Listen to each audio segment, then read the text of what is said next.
Welcome to the Objective Recovery Podcast, where we talk about addiction and mental health very open mindedly. My guest today is Dr. James Faust, a retired physician who tragically lost his son, Adam, to fentanyl poisoning in 2024.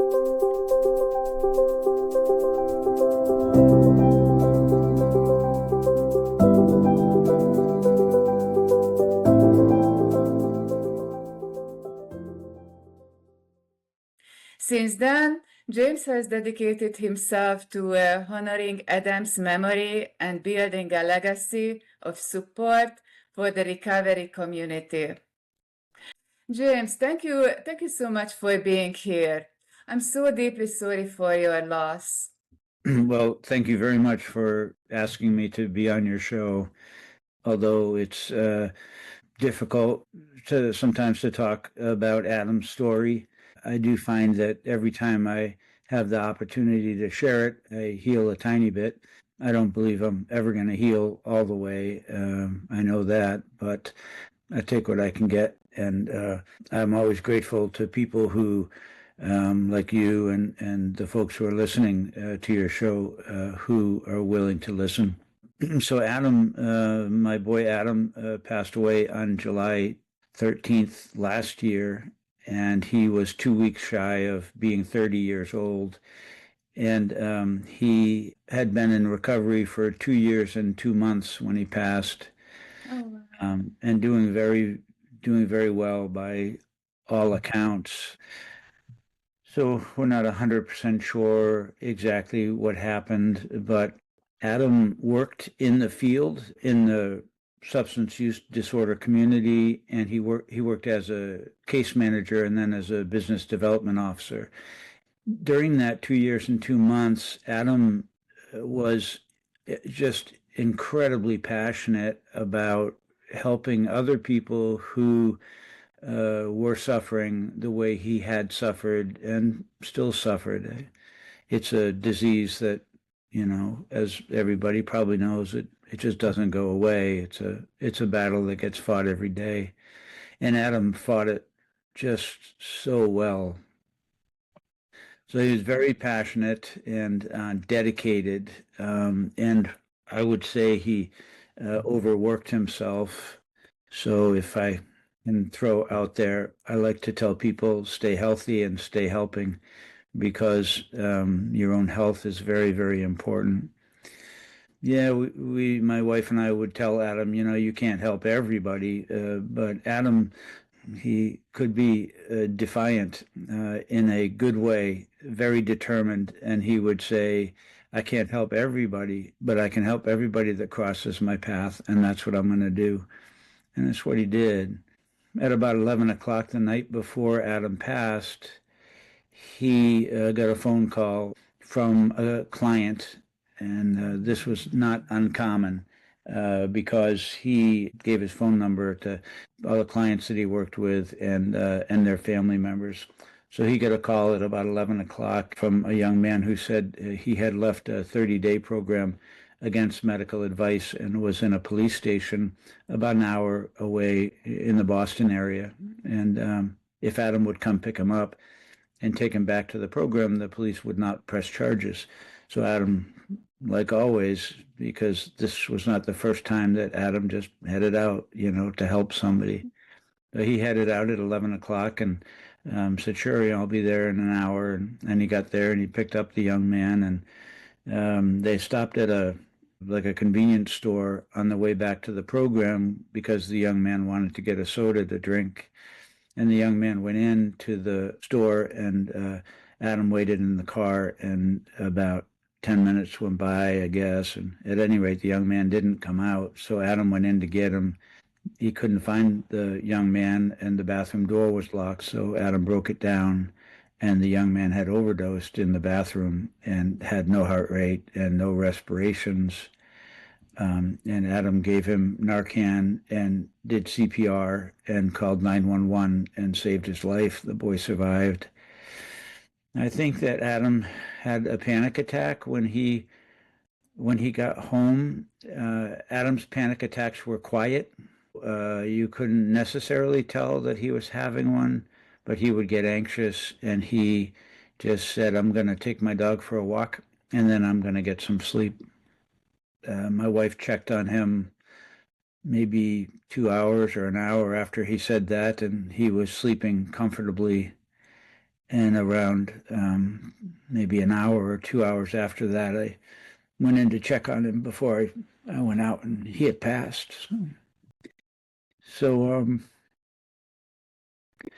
that was Adam. He gave his life for somebody else, and Adam was just that kind of guy. He was driving down the highway once about a year before he passed, and a car went off the road right in front of him, off the road and into a ditch.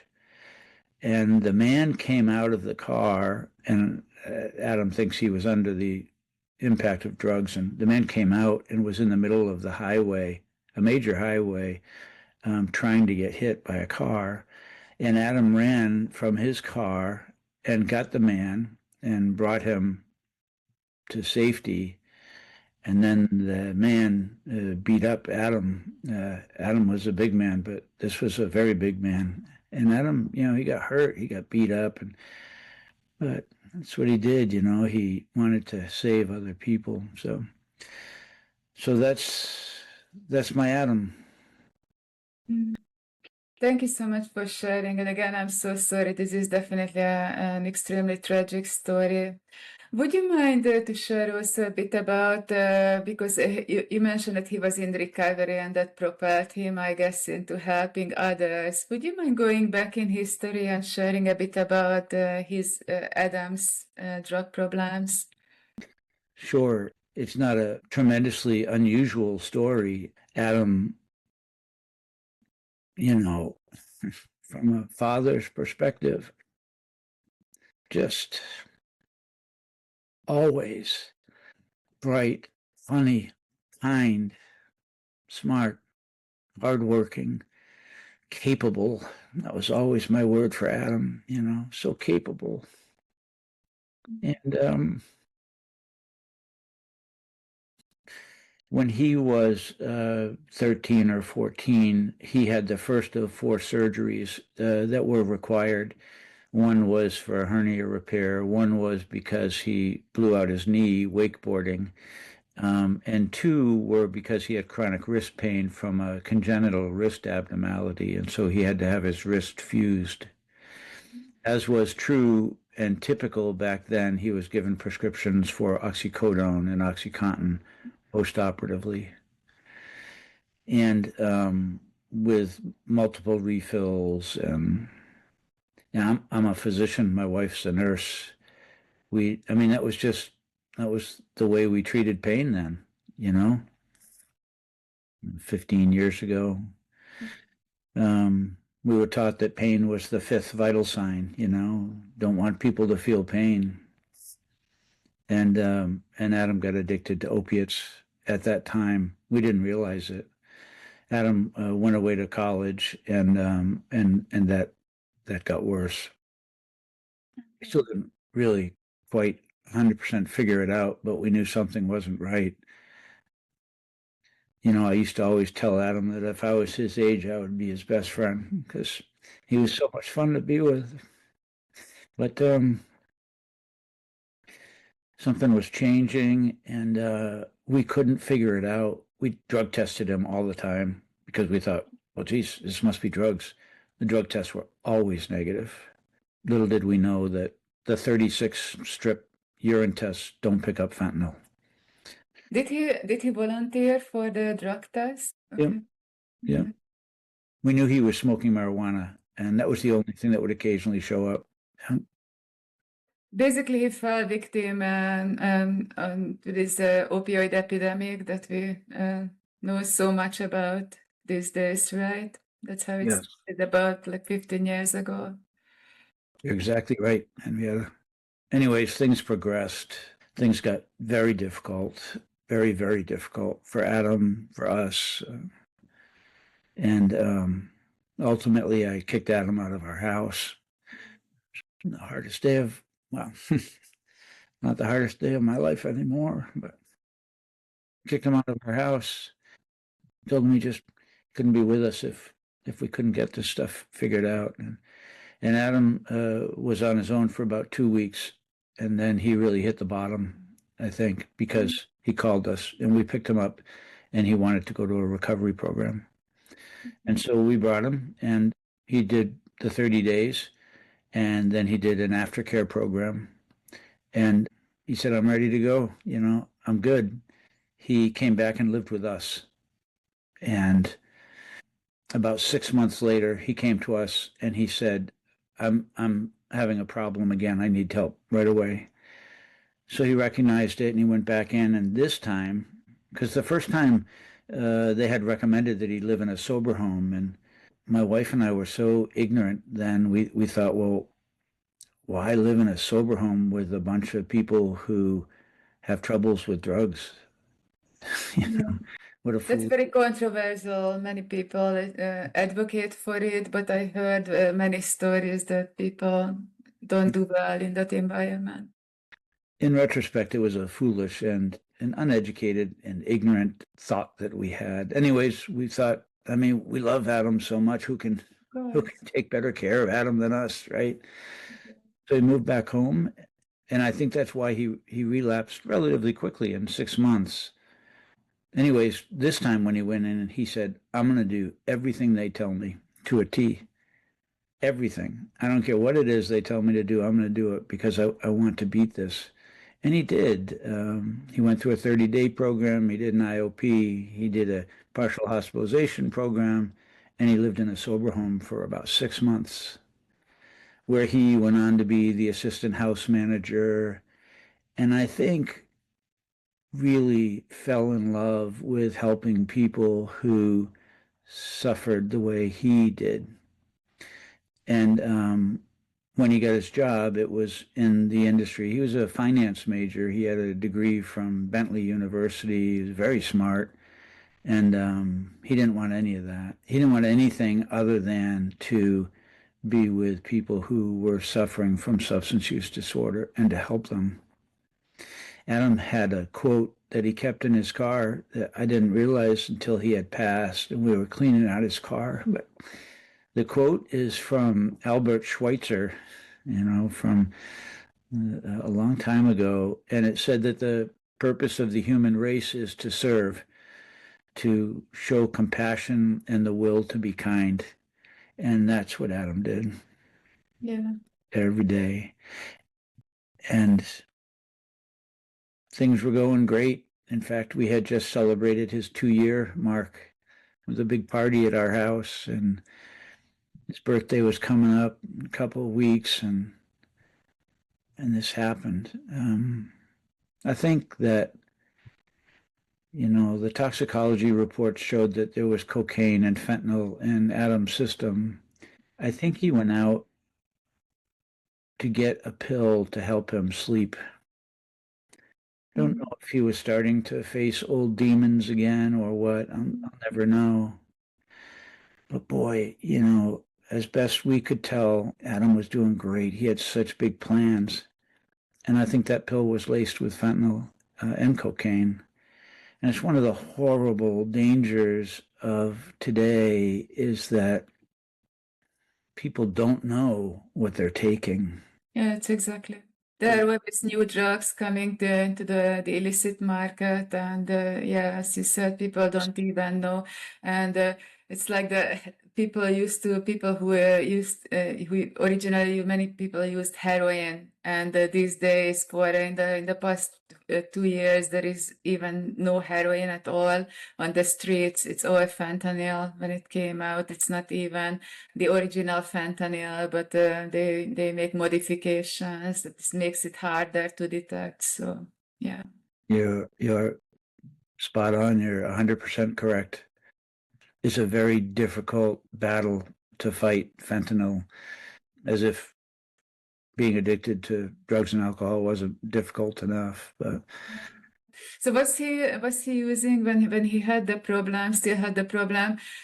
Did he turn to street drugs from the prescription? after a while, or what he's using, or I do you don't, know at all?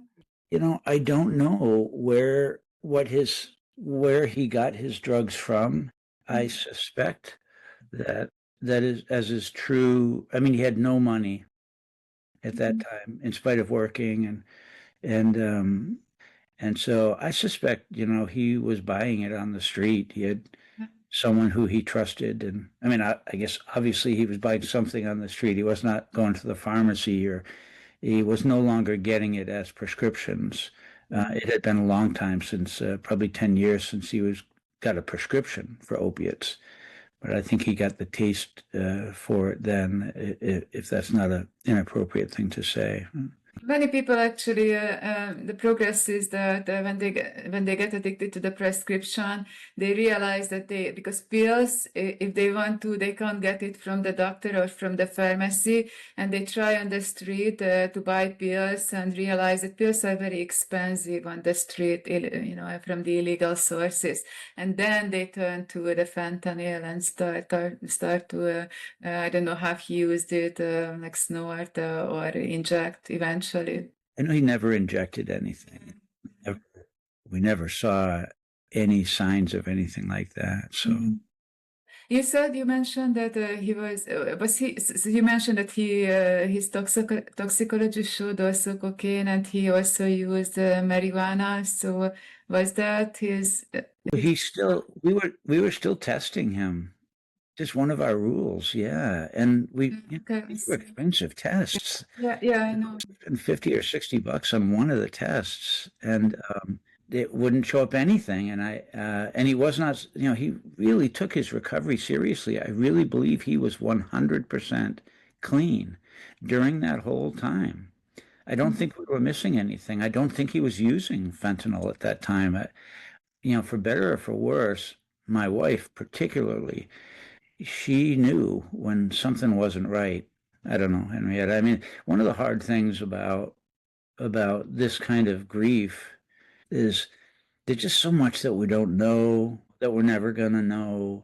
As a scientist, I want to figure it out. I really want to understand it. I want to be able to put it into a formula and have it make sense, but it's never going to make sense. Yeah, there is no closure in this No, situation. no, there's only believing in the things that you can't see. It's not a brain fight. It's a heart fight. Yeah. People will call that faith. That's why I'm still standing. Sometimes I feel like I'm barely standing, but I'm still standing. It's interesting, through the nonprofit that I run, I meet a lot of people in recovery, probably over 500 since I started doing this last December. Adam used to tell me that you can't help someone who's struggling with addiction unless you have struggled yourself. Mhm. I think there's I think there's truth. I think there's a lot of truth to that. I'm so glad that you think in this way because I say this sometimes. So I have that history myself, not with opioids, but with mine is with alcohol and other behaviors. So I'm obviously also in this field now, but many people, when I mention this, many people say that it's not even defensively, it's not necessary to have a lived experience, first-hand experience. But I think in my experience, people just relate much more. First of all, they feel more comfortable with someone who knows. And Sure. second, we actually have gone through so many of the same steps, so we know actually from not only from textbooks. So you mentioned that Adam went to a rehab and IOP. Was he ever on an opioid substitute treatment like methadone, Suboxone, or anything, or he just got clean? Or do you know? He was on Suboxone and he weaned himself off of it. It was Okay, so he stopped it. That's very actually. difficult. Yeah. Yeah. He was off of everything for, I think he was on Suboxone for a total of maybe 6 months. I think at the time there wasn't quite as much data on harm reduction as there is now, but Adam just wanted to be, completely clean of it. It's a big achievement to get off because I spoke with an addiction specialist who prescribes Suboxone to his patients, and so his view is that it's easier for most patients to just stay on it in long run, so they don't.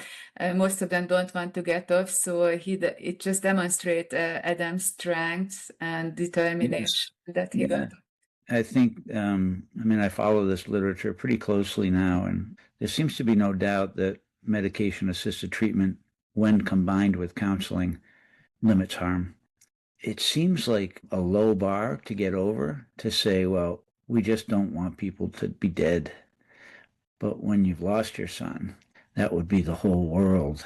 I wanted to tell you, and I'm 63, so the thought is going to disappear from my brain pretty quickly here. I have to get this out before I lose it. Adam would say that you have to be in recovery in order to help people. And when I started this nonprofit, I'm not in recovery. I learned as much as a father can. I felt a lot of the pain that Adam felt. I really understand the implications, what they can be.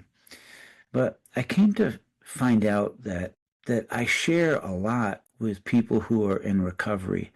And I believe that it just comes from human suffering. Yeah. I think it's a very universal issue. I think that we all suffer. Some may think they suffer more than others. Some perhaps haven't seen the suffering yet that's going to come in their life. But suffering, people who are in recovery, they have to hit the bottom of their life sometimes before they try to stand up. And I hit the bottom of my life on July 13th last year, and I'm trying to stand up. People in recovery face a battle every single day when they wake up. And I face a battle every single day when I wake up, and I will for the rest of my life. I know that. People in recovery can't do it on their own, and I can't do this on my own. And they're taught that they need a higher power. And I know that the thoughts on who the higher power is or how you decide that or all of that, I'm no expert. But I do have a higher power, and I rely on my higher power very, very heavily. I used to be a guy who just felt so supremely confident that there was nothing that I could not accomplish if I worked hard enough, studied hard enough, tried hard enough, never gave up, and put my mind to it and my heart in it. I believed I could accomplish anything. I believed that if I was in the water with one of my sons and a great white shark came to attack them, I believed I would kill the great white shark. I know that sounds like a stupid kind of analogy, but I just had this supreme confidence that I can do it. I always have. I couldn't save my son. And so I'm not going to say that I don't believe I was egotistical or anything like that, but the humility that has come along with my grief and the humility that I think comes along with fighting the battle of substance use disorder is quite an awakening. And so I do think I share a lot with people in recovery. So first of all, it sounds like you figured out the essence of addiction and that you can relate to it. That when I describe, people ask me why this exists. I usually discuss it from the point of view, kind of scientific and biological point of view that we are born with a system and a reward system in the brain and everything that originally serves survival. So it has a positive function, and it's just so it's wired in a way that any stimulation and drugs or other experiences can take it over, can also affect it. And then of course our biological system is not designed to handle these extremely strong substances, especially fentanyl and so on. Of course, then we can fall prey to it. It's interesting that you feel that you can relate to it because from the research we know that there can be biological predispositions. Both lineages of my family had alcohol problems. and other mental health issues that are related to this, so it's not surprising. Is there anything in your family, if you don't mind sharing, that were there other people also? My grandfather was an alcoholic. I have some other family members who had problems with alcohol, not with drugs that I know of, but my wife and I never have. Yeah. But yeah, no, you're right. Genetics, who knows everything? But one thing we know, it's not a moral failing. Yeah. It's not a choice. The stigma. I've met a lot of different types of people. For 35 years, I worked with many people who were considered to be the best of the best, but I have never met a group of people more inspirational and more deserving of my respect than the people who have decided that they want to seek long-term recovery. And my congratulations to you, Henrietta, and to anybody who takes on this fight. There's something very unique about people in recovery. Maybe I don't mean to generalize, but I generalize in a good way. Maybe it goes a little bit to the neurochemistry that you mentioned. When I took care of people with, say, cancer or diabetes, when they would get stabilized and get better, the diabetics didn't go out to seek other diabetics to help them. Yeah. The cancer patients didn't do that either. But it is amazing how many people, my son, a perfect example, who when and you, Henrietta, look at what you do to have an impact in this world. How many of them go out to seeking others that they can help who struggled as they did. And on the one hand, I believe, as I said before, that struggling is the one universal thing, and that when you struggle, you get a superpower. It's called empathy, Yeah. right? I mean, now you are perfectly, without a degree on the wall, capable of not high level counseling, but listening, putting an arm on someone's shoulder, loving them, right? Looking them in the eye and respecting them and being kind and compassionate to them.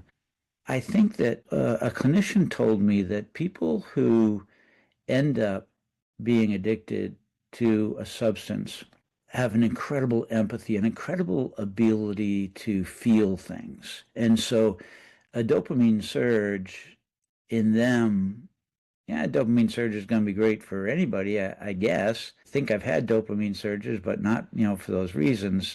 Put a good fish on the end of my fly line and my dopamine surges, but they feel that so much that they seek it more and therefore are more likely to become addicted. And on the plus side of that, when they are working their way through it, their empathy makes them more likely to help others. And I think it is a really beautiful, beautiful population of people. Yeah, it's definitely very common, and I think what you mentioned earlier that about yourself, even that even when you were younger, so you're sort of like a high achiever, right? You had a medical career. Many people never get even close to that, even the basic education, and there are so many people. Probably you see it also in your community with this personality type, if you can call it that way, and so yourself even, because you are also on a mission, right, to help others. Yes, I'm a goal-oriented person. Will you say more about that nonprofit, what you do, and have you started, have you got the idea? And I love to fish, fly fish in particular. It's possibly pathological in my hands and in my brain, but it's just crazy how much I love to fish, how much I love to be outdoors, how much love to be in a river, trying to have balance in the current and figure where the fish are and cast to them as well as I can. I have found that for me, the wall in Irish, there's a term, the thinning. I don't know if you've ever heard that, but it's the idea that there's a wall between heaven and earth, and it gets thin in some places. Mm. And it's funny, I just read that. Someone told me about that. I read about it the other day. That's what I have been finding on the water. And the way I described it, in the past was to say that the wall got skinny and sometimes transparent. And, you have those moments where you say, wow, I mean, maybe this is heaven Mm. that I'm feeling right now, or at least a piece of heaven right here on earth. So, yes, I fish and a lot. And when Adam passed, it's how just what I did. I went to the river about a half a mile into the woods, and I would go late at night, be by myself. It'd be pitch black, and I'd be just fly fishing, just feeling. I couldn't see anything, but feeling for the fish and listening for the rises and listening to the wildlife around me. And when I would walk back out well after midnight, I would stop in this field because it opened up and I would see all these stars. And one of Adam's tattoos was a shooting star on his forearm. And my wife always called him her shooting star. So I'd stop in the field and I would cry and pray and just that was my spot to just let it all out. It was easier for me to do there than, in front of other people. And this one night at the end of August last year, I felt like I was done. I just Mm. didn't think I could do it. And I begged Jesus and Adam for some comfort. I said, it's been 6 weeks, 8 weeks here, and this is killing me. I need some comfort. And I walked out of the woods and got home. And that night I dreamt Adam's parachute. And it probably means nothing to you or your listeners unless you're fly fishermen, fly fisher women. But Adam's parachute is the name of a fly that we tie. It Okay. imitates a mayfly. It's a beautiful fly and it catches a lot of fish, thousands of flies. But this one's called Adam's parachute. I woke up in the morning and I thought, why did I dream Adam's parachute? And then immediately it hit me. Adam gave his parachute to someone else the night before he passed. And the more I thought about it, I can promise you 1,000%, I know this better than I could know anything, that if Adam was in a plane that was crashing and there was one other person and he had a parachute on his back, Adam's back, he would give it to the other person 100,000%. And so this is my comfort. I realized it was the answer to my prayer, and it was from Adam and from Jesus. I said, I'm going to take my passion and figure out a way to help people in the substance use community the way Adam was passionate about it. I'm going to tell Adam's story every chance I get, and I'm going to help as many people as I can. In Adam's words, everybody that crosses my path. I've been on a mission to do it since then. It doesn't fix all of my grief, I promise you that, but it keeps me upright. And Adam's with me when I'm doing it. I feel him when I'm doing Adam's parachute. It's such a beautiful story. Thank you for sharing it. And thank you for starting this. So it sounds to me that you had a sort of like a spiritual experience, like many people, even when they turn their life over and they, change into from active addiction to recovery, and people have all kinds of versions of that. It's something, and I'm finding that people love doing it. It's very calming. I work with many recovery program providers and rehabs and facilities, and some of those programs advocate for and even offer if they are in an environment when they can go fishing. It's not surprising at all, and it's also used. It's being used in other mental health treatments for the peace and the calming effects. Even people who have anxiety. There's a wonderful book that was written called Casting and Mending the Therapeutic Benefits of Fly Fishing. And Mm. it's a relatively scientific attempt to understand what it is about fly fishing for at least some people. Prior to Adam's passing, after I had retired, I volunteered teaching fly fishing to disabled veterans with a group called Healing Waters. And there are a number of groups throughout the country that teach fly fishing as a way to help folks in their struggles with PTSD, Yeah. cancer diagnoses, all kinds of challenges in life. There's casting for recovery, which is for women who are undergoing treatment for breast cancer. There's real recovery, REEL, for men with cancer. There's a number of different programs, but at the time that I started this, there was nothing for the people in recovery. And it seemed so ideal because the studies show that it decreases symptoms of depression, decreases symptoms of anxiety, decreases symptoms of PTSD, and improves the ability to be in the moment. It is so true when you stand in a river and the water is flowing from left to right in front of you. When you look upriver, it's the future. You're not going to catch fish very far up there. And when you look to your right, it's the past. It's gone. Everything is laser focused right in front of you over and over again with your casts and your fishing. And it helps me. I find the past to be a very, very difficult place to be since a year ago. I can't wrap my head around the future, but one Yeah. day at a time, I can sort of handle, and being in the moment is just the most peaceful time for me. So many of the things that you said are true.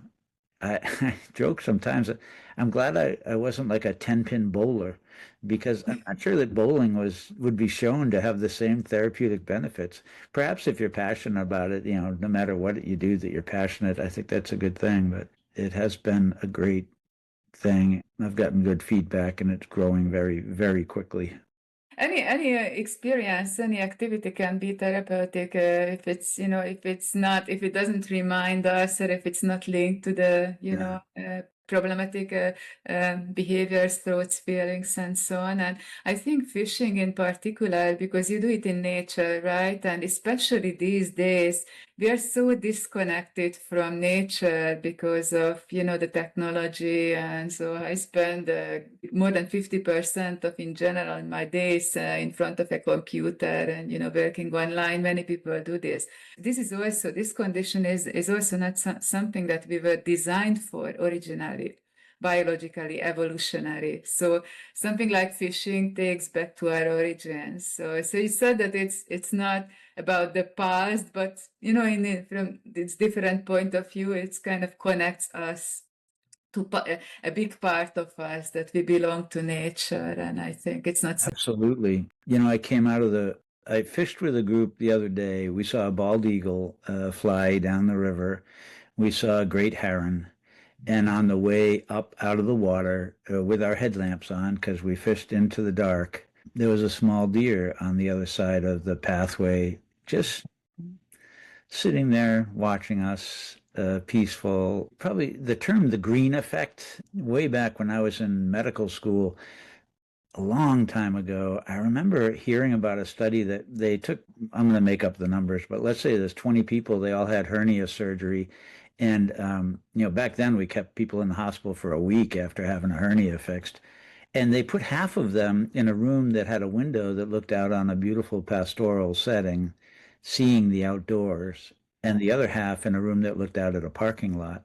And then they looked at outcome data on the groups. And to a large degree, the people who got the opportunity to see at least the outside and open the window and feel it recovered better. They had less pain. They were happier. They left the hospital a little sooner. They had less complications.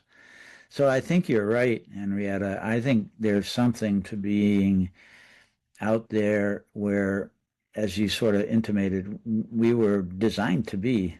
That's why the people create parks in big cities. So, for example, I live in a big city, New York City, and but as much as I can, I always don't mind even getting up early, or staying up later, or whenever I can, I get to the just Yeah. street, go to the park, even if it's just a tiny park.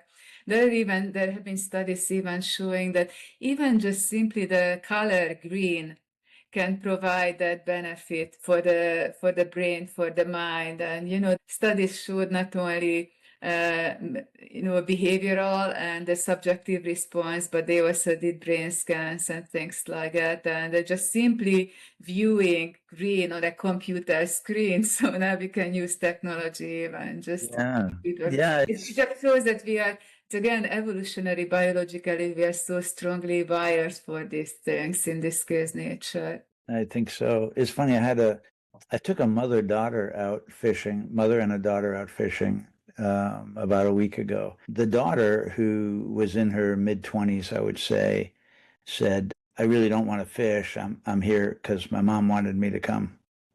And I said, "That's okay. We're gonna hike a half mile into the where we're gonna fish. And if you keep your eyes open, you're gonna see wildlife. You're gonna experience something very beautiful and helpful." And she did, walking in. And then pretty soon she wanted to try casting. And then before you know it, she landed a 16-inch rainbow trout. I never seen anybody so happy. But I think that it shows that just getting on that path away from the city, that path away from whatever it is you're trying to get away from. Yeah, so it's funny because we are talking about this. You described it so beautifully, and now I feel like I have a craving for uh, fishing, or at least going to a lake or somewhere where I can I can see more nature. And Yeah. so, how can people connect with it, and what do you offer? I teach people how to fly fish and how to tie flies. And in fly fishing, we don't put bait on hooks. We tie flies. We tie flies that imitate bugs for the most part, insects. So entomology is something to learn about, and to be able to recognize what bugs are hatching and what bugs the fish are eating. And we tie flies that imitate bait fish for saltwater fishing. And so during the wintertime, this past winter, what I did was I just cold called recovery programs, and I said, "Listen, this is what I'm gonna do. Would you like me to come and speak to, your clients?" Somebody said yes. So I went, and then I went back every 2 weeks all winter long. This was a program where people were staying for 5 or 6 months in an IOP or a PHP, and some of them tied 9 or 10 different flies with me, over the time. I got to know people, and gradually, the cold calling paid off. And I would say by March, I was going to 12 different programs and teaching fly tying. And then came the fishing season and time to get people out fishing. It's a little bit harder to do because so many of my clients were in the greater Boston area, and some of the best fishing is out here where I live and closer to the western part of the state. But I have gotten, my goal is to get 100 people out fishing this year for their first time, and I'm pushing 60 people right now, and I have some big weekends coming up. This weekend I've got 10 people coming out on Saturday, 10 people on Sunday, same thing the following weekend. So I'm going to get there. It doesn't cost anybody anything. It's all free. The programs don't pay for it. The clients don't pay for it. I bought 25 brand new fly rods and reels all lined up, and I bought 25 pairs of waders, all different sizes, so people can put them on and get in the water and see what it feels like to get balance in a current. And we did a big camping and fishing trip in July, a Friday through Sunday. I had 28 people. We had the whole campground, and we fished like crazy. More than half of them caught their first fish on a fly. We had campfires at night and hung out around them and talked. And I like to say that there were 28 strangers that showed up on Friday and 28 friends that left on Sunday. People really connected. It was a lot of fun. And I do a lot of day fishing trips. That's how it works. I'm gradually getting volunteers to help me because I have a waiting list of programs that would like me to come. I'm driving 1,000 miles a week going to various programs, especially when I go every 2 weeks. But I found 11 people now, as time has gone on, who are interested in helping. Most of them are pretty avid fly fishermen, fly fisher women, and they've been a great help. The business side of it is doing well. I've just entered into a contract with someone to write grants for me because I really don't want to do that. Yeah, so I have very high aspirations and goals for finishing up this year and then for what's going to happen next year. I hope someday that there'll be an Adams parachute group in places all throughout the country. I hope to bring in enough funds to be able to take people out west to fish in beautiful places, not just the beautiful places near us, but to travel and to see what fishing really can bring. But It's very beautiful. So, how can people get involved or engage in this? Is it just local where you live, or people can already? easy to connect with me through the website. If you are interested in taking part in the program because you would like to get out and learn how to fly fish, and you have struggled or are struggling with substance use disorder, you're in. No application required. Just call and I'll work it out. A guy called me the other day. He said, "Yeah, I met you 6 months ago. I'm back home. I'm doing well. I sure do want to fish. I live in Boston. Can we make that happen? And we're gonna fish next Friday. I'll go out and fish with one person. I'm happy with that. I guess the easiest way is my cell phone's on the website as well. People can get that information there. So Thank you. We will include the website in the description, and so it will be easy to access it. Maybe I will even try myself. I'll get back to you because now I feel you really sparked my brain. there's one fellow I've fished with 9 times now.